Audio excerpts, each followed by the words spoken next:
Jim Sherwin is taking the cliff walk from Bray to Greystones. The 7-kilometre route is much loved and used and runs alongside the Dart Line, a modern extension of the 19th century Dublin Kingstown Railway.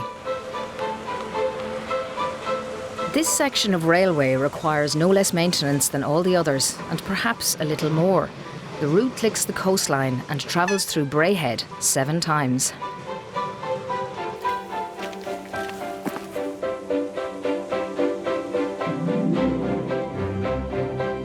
When it was originally conceived, the route had only 3 tunnels and a number of timber viaducts. But the relentless erosion led to an infamous disaster, as Brian Mac Aonghusa explains. In August of 1867, a train coming up from Enniscorthy in the morning jumped the rail on a wooden viaduct at a place called Ram's Scalp Bridge. Now, it caused quite a sensation. The engine fell on its side about 40 feet down, and the first reports which reached Dublin said the whole train had fallen into the sea. That, of course, did not happen, fortunately, but the engine fell down on its side, followed by the carriage tender, and 2 coaches hung like on a thread off this bridge. And 2 people were killed and 23 were injured. Fascinating, fascinating. Now, what about the decision to move the tunnels inland a bit? Well, there were a number of occasions on which they had to move. Following the Ram's Scalp accident in 1867, they had to bring the line in, move it in at that stage. Do you do this walk? I've done this walk quite a lot. As a matter of fact, it's one of my favourites. A great advantage of this walk is the exhilarating view out towards sea, and it's best, in my view, to walk it in the mornings. Facing east and the rising sun, this walk is at its very best. It's sheltered by Bray Head, and therefore it blocks out the prevailing winds. Yes. And frequently on bad days you can walk from Bray to Greystones and enjoy quite a different climate from those who live on the mainland the other side of the hill. Well, Brian, thank you very much. I'm delighted to meet you again. Thank you. So thanks very indeed. much. I enjoyed the conversation very much. Thank you. Too. Me too. Bye-bye. Slán forward. Slán.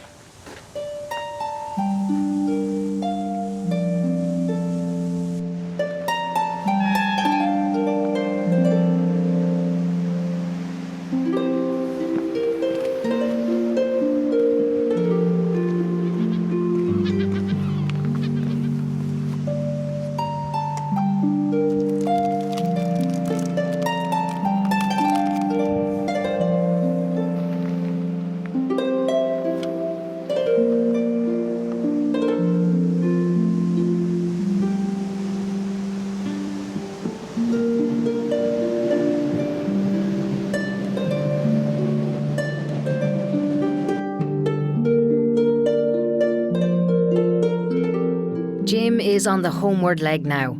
Underfoot soon, unbeknownst to walkers, is the longest tunnel on the route.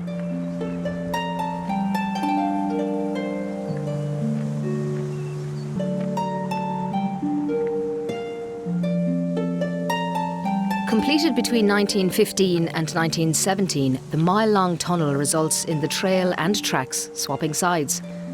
To meet his next companion, Brian White, at the ruins of St Crispin's cell, Jim will have to cross the Dart Line itself.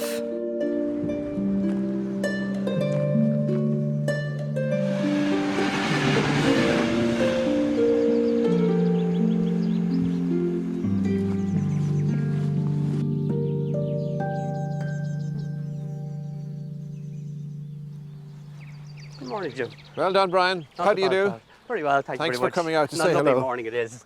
Brian, the word is that you're the greatest expert in the world on St Crispin's cell. And here we are looking at it. Tell me about it. The church was built in 1530 and it was part of a greater settlement of Rathdown Castle. There was also 20 houses, a creek, a corn mill and a mill race. All here? All here. And Wow. so Greystones, which is about 10 minutes walk further south, Yeah. was only developed when the railway came in 1855. And on the site here, there has been pottery found that dates the site back to 2800 BC, called beaker pottery, a green glaze pottery. Who was St Crispin? St Crispin was the patron saint of bootmakers. Was he? Yeah. Maybe I should talk to him.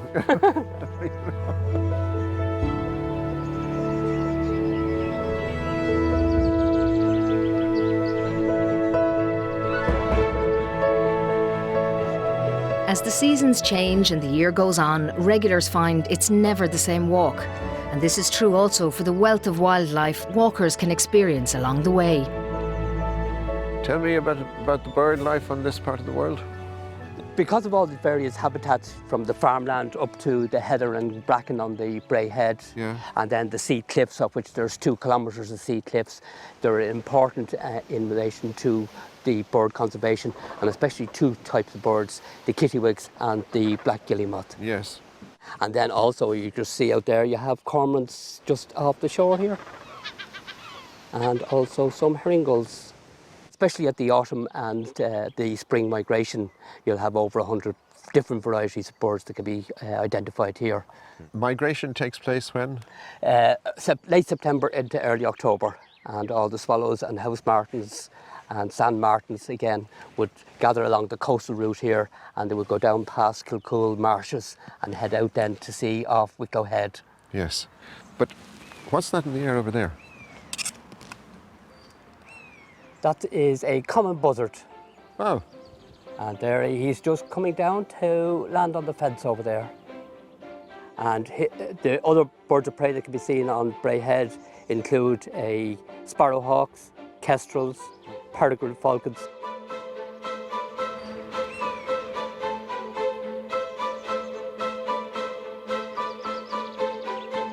Brian, thanks very much. Thank you very much, I really Jim. listened to you with great interest, I must say. It was very good to meet you. I'll go and do a bit of bird spotting. Very good. Thank you very much. Thanks. Okay, Bye-bye. night.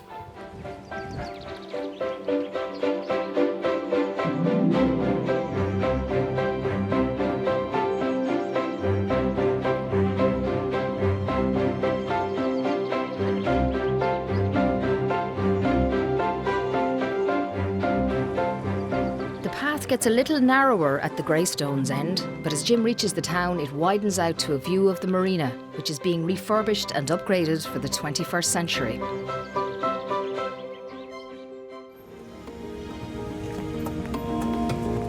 Jim has reached the end of his walk, but having walked so closely with the railway today, he's going to take the dart back to Bray to experience the route from the other side. It's only 7k from Bray to Greystones. So some people, when they get here to Greystones, they turn around and walk back again. And that makes it a very pleasant journey.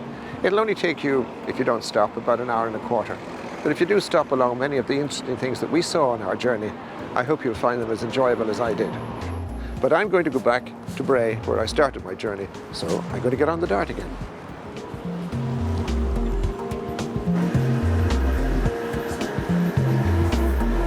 It's an interesting thing, really, to think that you can count them up, but I think there are actually 7 tunnels, depending on what you call a tunnel.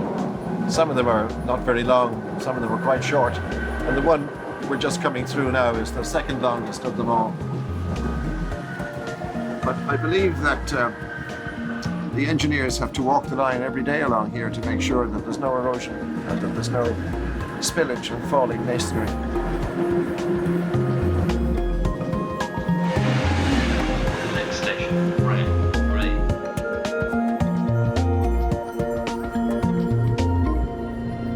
Thank you. Now, the whole point of this is that after you've done something you like, particularly like a walk you like, you deserve a treat.